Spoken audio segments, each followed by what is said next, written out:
Thank you guys, thanks.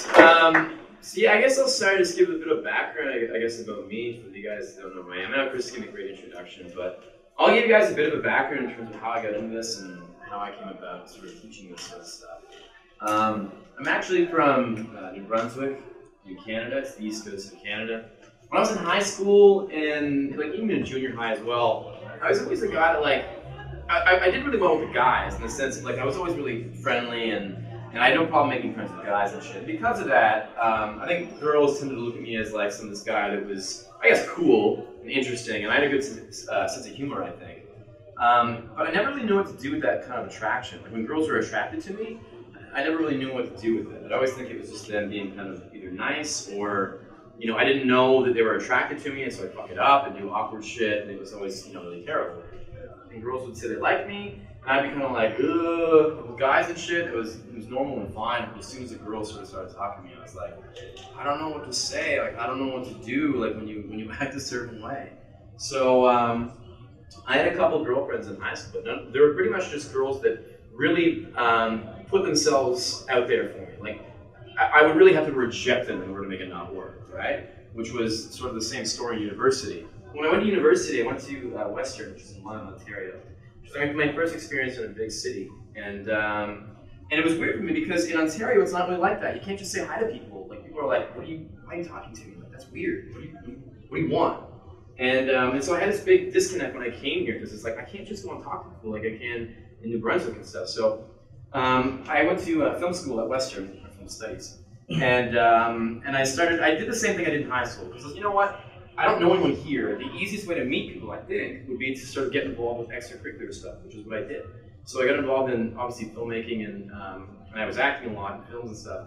And it was the same sort of story as high school, where people started knowing who I was because I acted in a lot of films, and they come up to me like, hey, I saw you in that film, and again, like, I got in relationships based on the fact that it was just really easy. I didn't really have much to do there. I just sort of accepted the fact that the girl liked me, and then got into a relationship. So after university, I moved to Toronto in 2005.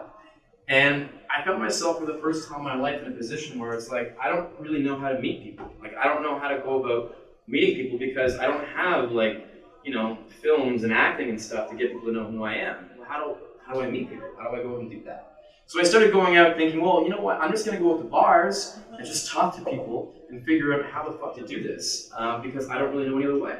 So I went out with my cousin. If you guys saw Keys to VIP, Mitch, who I went against in the show, that's who I live with. He's my cousin, and so we would go out all the time. 4 or 5 nights a week. We weren't really employed, so it was really easy. And so we'd go out 4 or 5 nights a week, and we didn't really know what to say or do or anything. So what we did was, we didn't even have cell phones back then. So what we did was we'd write on pieces of paper shit we'd say that worked or didn't work.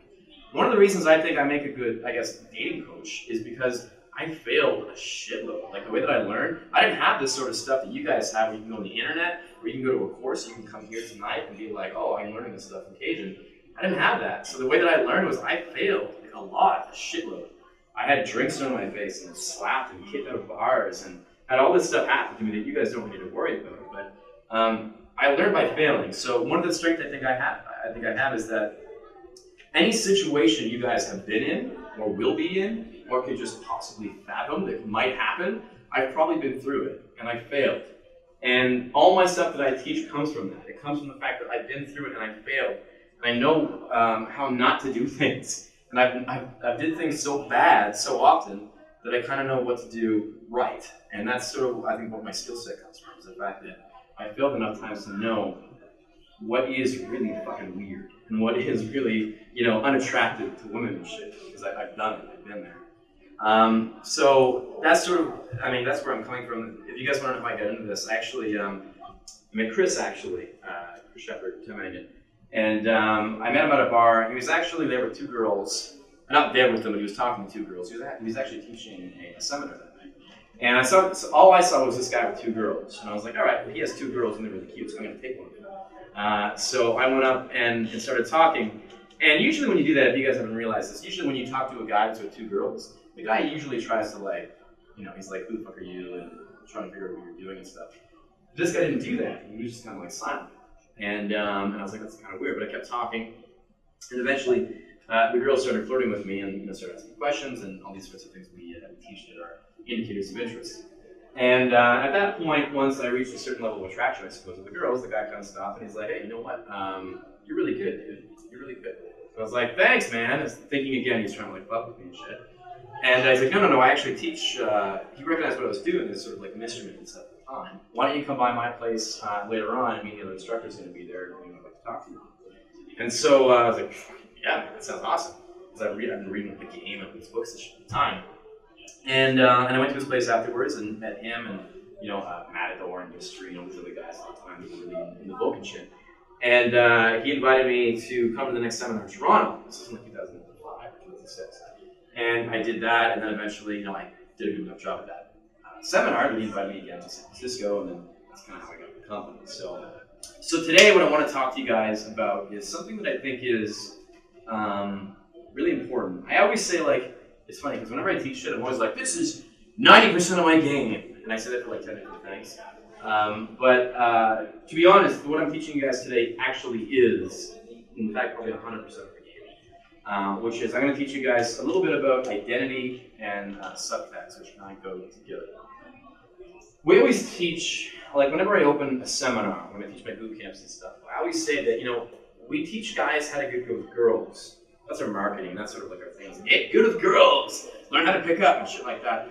But I don't really think that's what we teach. I mean, we do, but I think the primary sort of lesson we teach is how to deal with fear, which I think is much more important than just how to get good with women, right? Because when it comes down to it, the things that are stopping us from getting good with women, or stopping us from getting what we want in life, really comes down to fear, doesn't it? It's the fear of approaching, or the fear of escalating, or the fear of taking what we want, or going after what we want. And I think that's the real issue. I think that's something that, I always say the smallest thing you can learn from one of these seminars is how to get better with women. Because what you really teach is how to be confident. And confidence can really affect your life in many other ways besides just being better with women. It can affect how you do your job, how you talk to people in your everyday life, how you do with your family and your friends, right? It can change who you are on a fundamental level besides just getting good with women. I think that's the smallest thing, right? But when it comes down to it is, I think most men lead these lives of quiet desperation in the sense that they think, one day I'll get good at this. One day I'll have this. One day I'll be excellent. One day I'll have $1 million. One day I'll have all these things that when I was a kid, I always thought I'd have. Who here has not lived up to the expectations they had when they were a kid? All of you.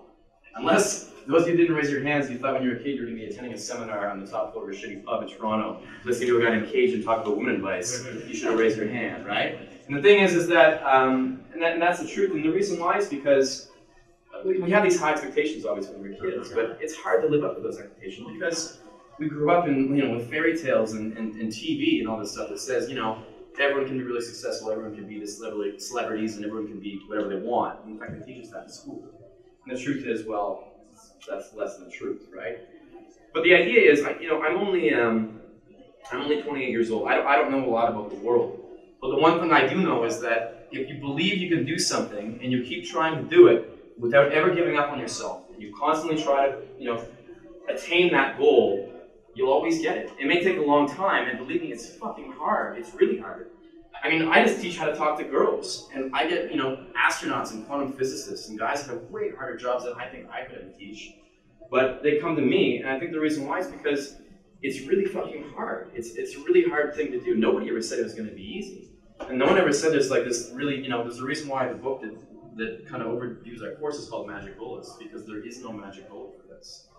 You guys are going to go through a shitload of really tough scenarios. And I've been probably through way worse than you guys could ever imagine. And I came out okay. And the thing is, you got to think about what's the alternative. To live this life of mediocrity. It sucks. But you can get a taste of the other side, and I think that when we teach our seminars, the reason why we go out on Friday and Saturday night is we want to give guys a taste of what it's like to have this stuff work.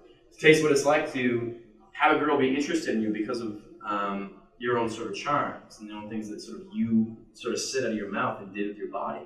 And that's a really reassuring feeling. It's like, oh my God, I had all these things, I had all these thoughts of who I was, but now they're being sort of dispelled because I'm seeing this thing in front of me saying that this girl likes me. Well, why does she like me? What is happening here?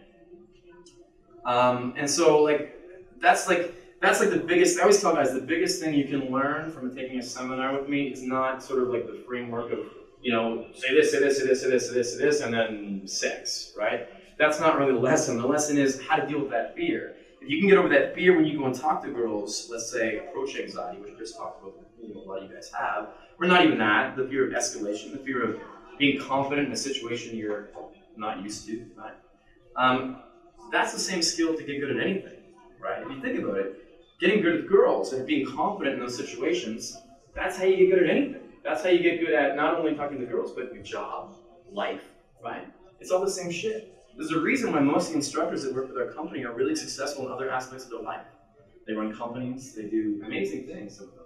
And it's because, like I said, when you learn this skill set, it actually affects the rest of your life. Maybe some of you have had a taste of this already. I know I look at myself from when I first started this 6 years ago, and I look at myself now and I think, I would never dream that I would be this person that I am now. And that's the way it works. You think of this man inside your head, like I said earlier, this man inside your head, you thought, you know what? He's not as good with girls as I'd like to be, and that's why I'm here today, and that's good. I think that's what you guys all have in common. The person you want to be, this guy you want to see yourself in 10 years, well, he's better with women, and that's maybe why you're here, but what else is he? What else encompasses this person? It's not just that. There's other things, and it's all personal, I think, too. For me, for instance, and I'm still growing, I'm still thinking of all this stuff, too. I think, well, the guy that I want to be in 10 years, well, he can get any girl maybe in the bar, like in terms of he can charm any girl in a room. What else is he? Well, he speaks several languages. He appreciates fine scotch. He knows a good glass of red wine. He can sword fight. He can ride a horse. He can do all these things that may not seem very useful in terms of what you guys maybe are here for, but that's the person that I want to be. And if I can live up to that person, I have more confidence in myself. I can pretend to be that guy. And I live my life as that guy.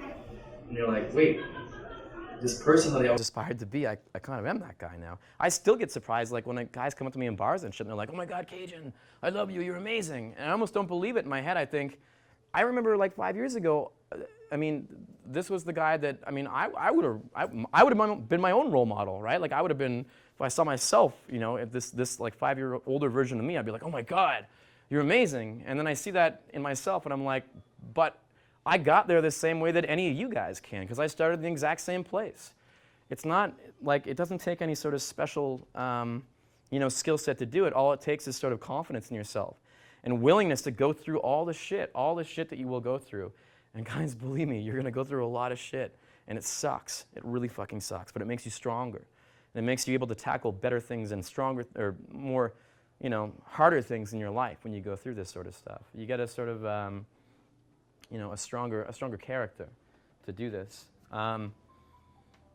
So actually, some of the best advice I ever got, I always say this, and it still rings true to this day. Some of the best advice I ever got, I actually got from Johnny Depp. I didn't actually meet the guy, but I saw an interview that he gave, and he gave some advice about this sort of stuff. Not like picking up women, but just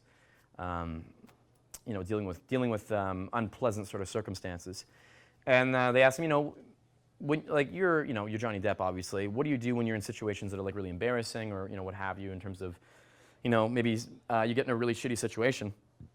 And he said, whenever I'm in a situation that I find like I can't get out of, in the sense that I have to go through this sort of really shitty situation, whether it be embarrassing, or really negative, and there's no way out of it, I always tell myself 2 words, and I just say, fuck it. Fuck it, right?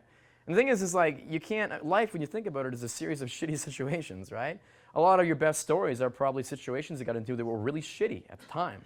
But in hindsight, those are the memories you have. Like, those are your best memories, are those shitty situations that you got through and got out of and probably learned something from, right? So whenever I'm in those situations now, I think, well, fuck it. This is life. I have to go through with this. I can either go through with it with a frown on my face thinking this really sucks, or I can put a smile on my face and think, you know what? This shit keeps me modest. This is what life is, right? Life is the good and the bad.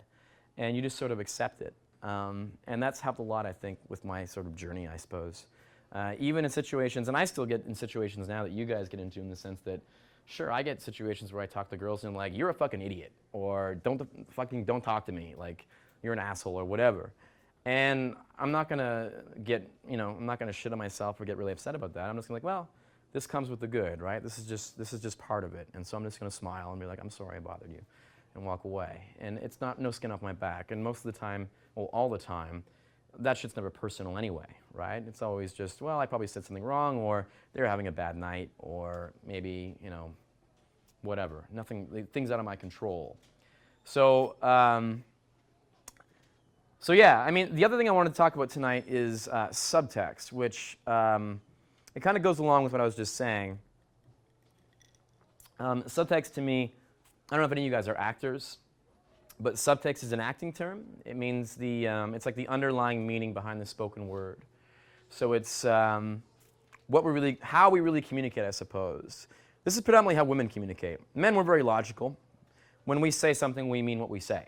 If I say, hey, let's go watch the hockey game, I mean, hey, let's go watch the hockey game. Not, I'm mad at you for canceling the other night and, whatever else that could go along with that. We mean what we say. But women, they tend to, it's more about what the emotions and the feelings behind the words, not necessarily the words themselves.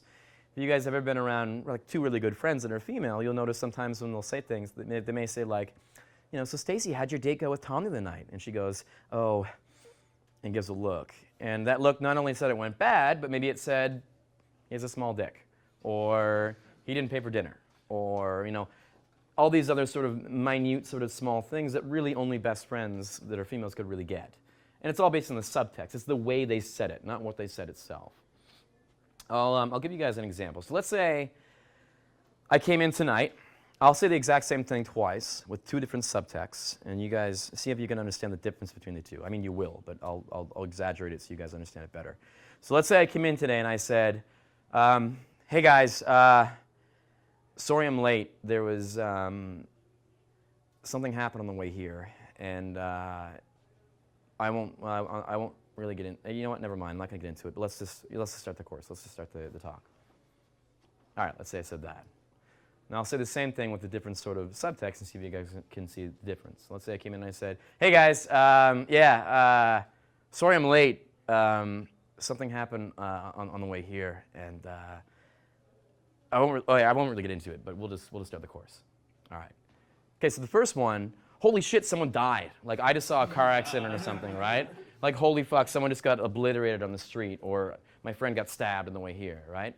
Whereas the second one, it's like, I fucked the bartender on the way up here, or like, I was just making it with like 10 chicks downstairs or something, right?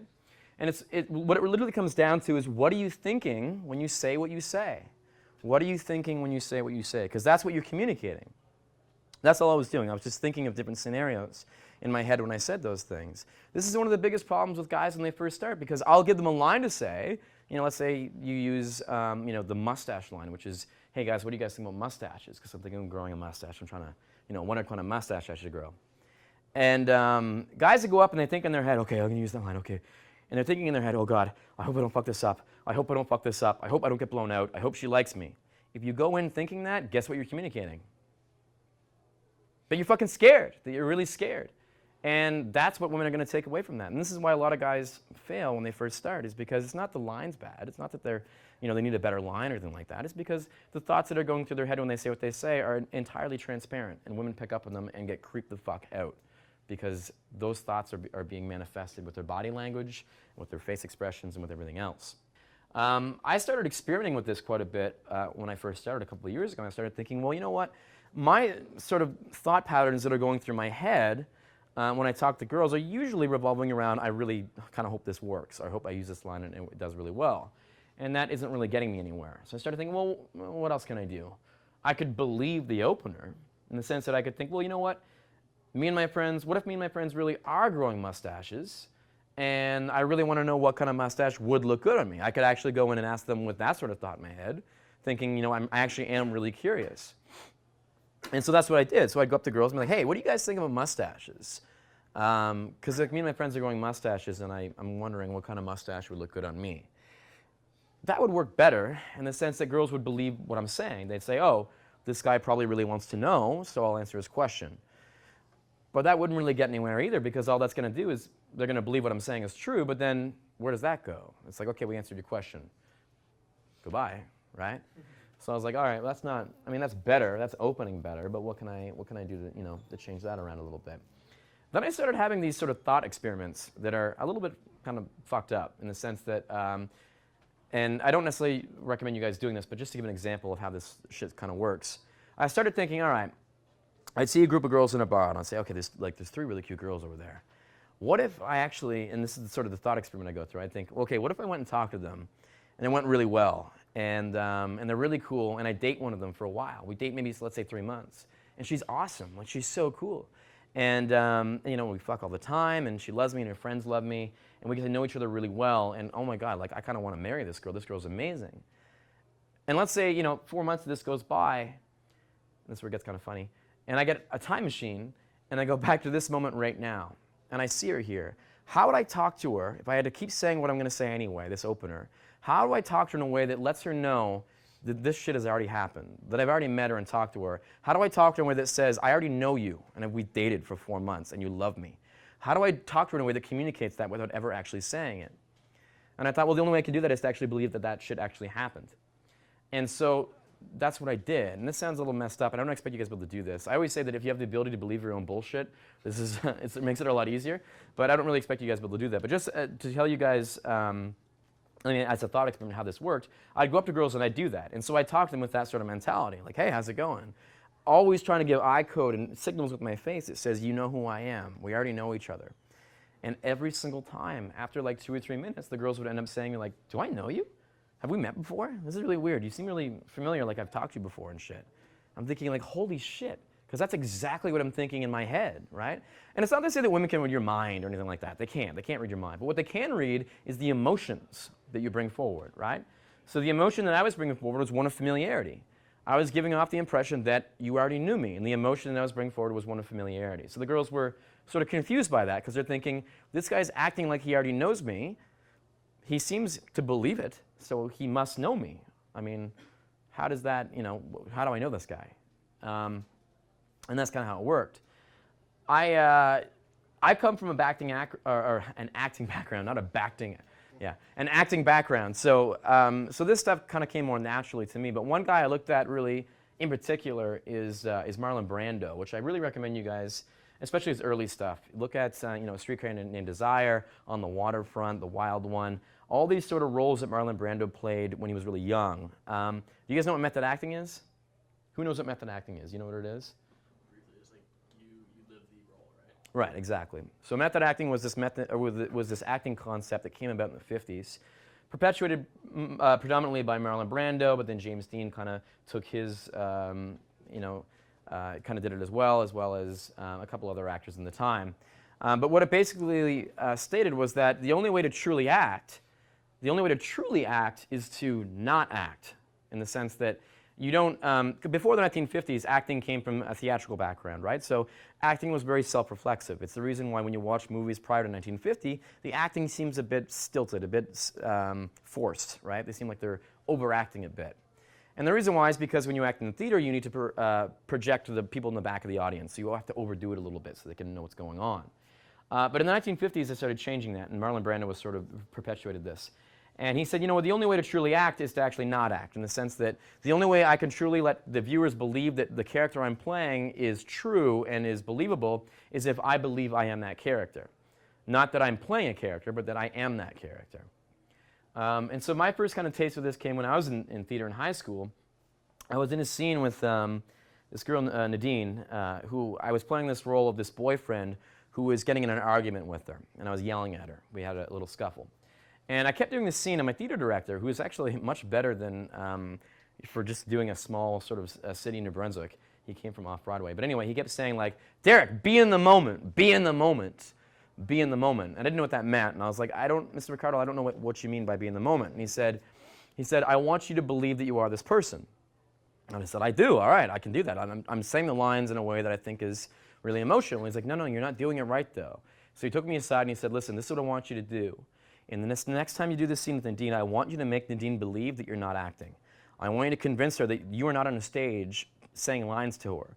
I want you to make her believe that you actually will maybe hit her, or you actually will scare the shit out of her, like in the sense that you're yelling because it's true, not because you're playing a scene in which you're playing her boyfriend. You are her boyfriend, and you are really fucking pissed at her. I want you to believe that. The only way you can make this scene work is if you actually convince Nadine that you're not acting. And I was like, oh, fuck, okay. All right, yeah, I think I understand that. That makes sense. I think I can do that. And so I did the scene again, and that's essentially what I did. I thought, well, okay, I'm going to make her believe that I'm not acting. And so I screamed and I yelled and I felt like I was this person. And everything else, the stage, everything else closed around me, became black, and all I saw was me in that moment. And I made Nadine forget her lines, and she started crying. She was so taken aback by it that she was like, not to say like I'm the best actor in the world or anything, I'm not, but it was that little piece of that belief that I had that came about. I didn't even think I even said the lines properly. In fact, I didn't. I just said whatever was coming out of, like, I guess my heart at that moment, where I believed I was this character in this scene. And it fucked her up, and she was like, and that was sort of the first taste that I had of method acting. And then I started looking at Marlon Brando and realized that, after he said this sort of stuff I mentioned to you guys earlier, I started looking at his scenes again. And he'd do these scenes where, he'd improvise them. So he wasn't actually saying the lines that he was given. He was actually just improvising these things. And, I read some interviews about him and saw some interviews. And he said, because the people that were doing the interviews were saying, how did you do this sort of stuff? How did you play these characters? And what a lot of people don't realize is that Marlon Brando, everyone says like, oh man, Marlon Brando is like this womanizer, and he's like so good, and he's so good at, like, in real life he must be like this crazy womanizer guy that can get any girl, and he's so sexy and all this sort of stuff. But in reality, Marlon Brando was nothing like that. He was actually really fucking shy, and he kept to himself and painted by himself in his house most of the day. He wasn't anything like the characters that he played. So when I saw these interviews and they asked him, they said, how did you come up with these characters? Because I've heard, like, you're a pretty shy guy. Like, where did this come from? And he said, if I actually, kind of what I said earlier, he said that if I have to let the people know who are watching that I'm actually acting, if they know that I'm acting, then I'm not acting. Because if they know that I'm acting, that means that they know that I'm not actually being a true person. He said, when I had to play these characters of a guy that's incredibly good with women, the guy that can just say like whatever he wants and everything comes out of his mouth is fucking, hot fire and is fucking really charming and shit, the only way I can do that is if I actually believe it. So he said, in order for me to do these scenes, I had to convince myself that I was that person. And this is something that I've heard most artists say. And in fact, most great artists say the exact same thing, whether it be actors or painters, musicians or anything. They say, the great art and all this sort of creativity doesn't come from me. It comes from somewhere else, and I just sort of channel it through me, and I let it flow through me. And so he said that he channeled this person, this guy that was really good with girls, and he believed that he was that guy and just let it flow through him. And then everything he said in those moments just came from that sort of state, that belief that he was that good at the girls. And then because of that, everything that he said was really good, right? This is sort of, the reason why I tell you guys this, and the reason why I say this in the form of game is because that's kind of like what I do now. Like, I don't actually think about what I'm going to say before I say it. I don't actually think going in, like, okay, I'm going to use an opener, I'm going to say this, I'm going to say this. I always, like, we teach these the seminars and stuff, we teach you guys lines, but really we teach you those so that you don't have to focus on what you're saying, so you can learn these experiences so you can get better. At the high end of that, though, when I go in and talk to a girl, I honestly believe that whatever I say is going to be great. And it's not like I actually know what I'm going to say. I don't. In fact, a lot of the time what I say maybe isn't great. But because I believe that it is, and I just have this belief that everything that comes out of my mouth comes from that belief, then it is. Perception is reality, right? What you believe is true in a social context is usually true, especially when it comes to strangers and people that don't know you. So if you come in, you're scared that what you're saying might be weird, guess what? It is, because you think it is, right? If what you're saying you think is the hottest shit in the world and anyone that hears it is going to be instantly attracted to you and you believe it, they probably will, right? At least they'll believe that you're very interesting for believing that. And that's kind of, when I said earlier, 90% of my game, well, that's what it is. If you actually listen to what I say to girls when I go up to them and the conversations we have, it's bullshit. Have you guys looked at on paper, like the script of what I said, you'd be like, what? This guy teaches guys? This is ridiculous. But it doesn't matter what I say. It's how I say it. And the communications that I have that are under that, right? The subtextual communications. You can tell a girl, you can say, like one of the things that we do as an experiment sometimes is we say, give us the stupidest opener ever. And sometimes, one of the ones we used before is like, I like salad. And so we go up to girls and we say, hey, do you like salad? I love salad. It's nutritious and delicious. Who could not like salad? And you say it in a way that sort of communicates something else. When girls are like, oh, he's not saying this, it seems like he's playing a joke at me. Or it seems like he's finding a weird reason to talk to me. And it goes well. And it's not because of what you said, it's because of the way you said it.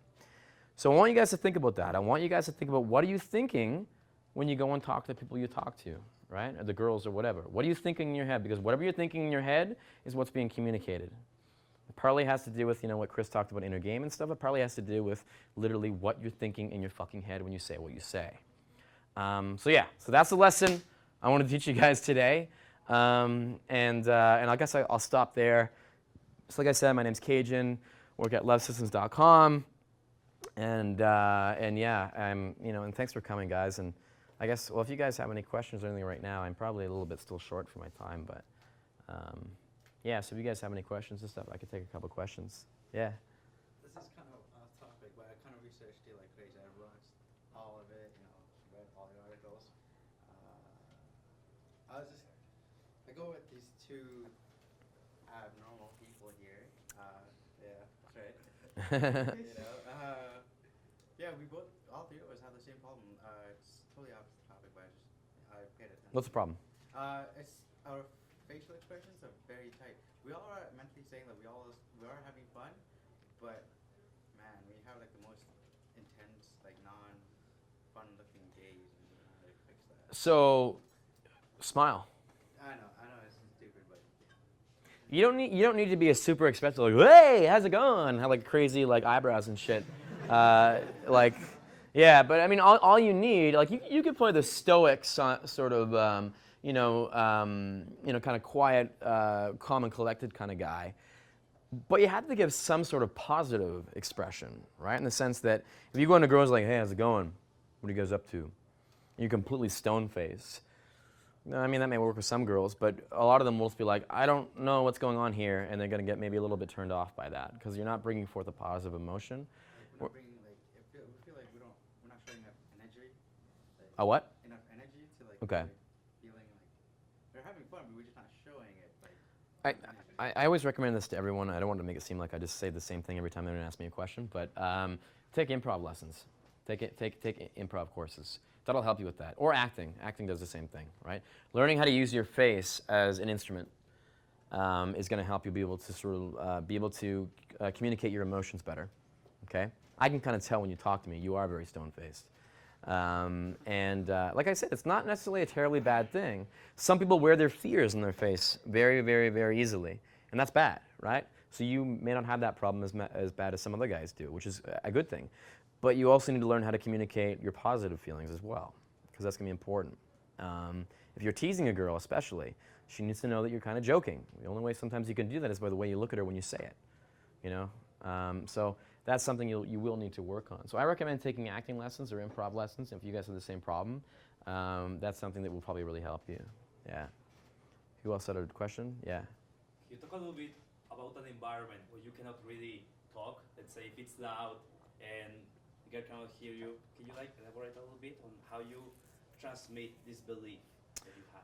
Sure. So when you're in loud environments, I mean, it's a dance floor. Learn how to fucking dance. That's my best advice for that. If it's just a loud environment, like a loud bar or something, learn to talk. Speak with your open your diaphragm and speak from what's it called? You speak from your chest, right? So I can talk really loud without actually yelling and fill a room with my voice because I open my chest up and I speak from down here, right? But you notice my voice reverberates off my vocal cords. And it has a timbre and like a rasp to it, right? It's a masculine quality, but it actually is really good for acting and for singing and stuff because I can hold this voice for a long time and my voice never goes hoarse. It's actually really important for guys like me to actually speak for a living. But I'm not really good at teaching it. It has partly to do with lowering your Adam's apple and speaking from right here instead of speaking from your throat. But if you take acting or singing lessons, they teach you how to do that as well.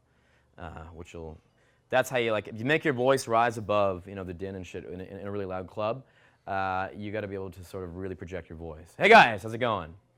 So like, hey guys, hey guys, hey guys. You can't do that. If you speak from here, it becomes very strained, and you'll blow your voice out. Where if you speak from here, and it's a lot easier to keep that going the rest of the night. So, yeah, be louder. Yeah. Can I actually give a little thing on the dance floor game? I don't know. Can you? I mean, I had good success on the dance floor thing, so Go ahead. So like, listen to the songs that they play, like what kind of song it is, and give her the Cinderella moment. So on Friday when me, Rico, Muila, we went out, we were in a circle, we were dancing, and this girl was like right behind Muila, and I like when the song like came like Let It Rock, I just like asked Muila to move. I said Let It Rock to her, so she feels like she's being in the music video. Okay. So and listen to the songs, and another one I like. Where You Make Me Feel by Cobra, Starship, and Shabia. Mhm. It's like I think I take what I deserve and you're overdue, right? Come a little closer to me, cause I wanted you. Yeah. So like you just point at her and you come a little closer, you just grab her. Okay. She feels like she's in a music video. So that's I'll give you guys the Eddie Murphy's advice to white people about dancing, which is dance to the beat, not the lyrics. Which, you know, if you guys dance, it would be pretty self-evident, but yeah, cool. Any more questions? You already asked one. Anyone else who doesn't want to, or who doesn't ask a question yet? Somebody. You already asked one too. Well, you answered one. All right, ask one. just curious, what was the worst rejection you got so I can expect it in future? I don't know. I mean, there's some that are kind of lumped into the same category. Like I bet up the girls and just said, you know, whatever, like just like, hey, how's it going? Or hey, what do you guys have with mustaches? Or whatever, you know, even a direct line. And I've had a couple times the girls like, fuck off, and shit like that.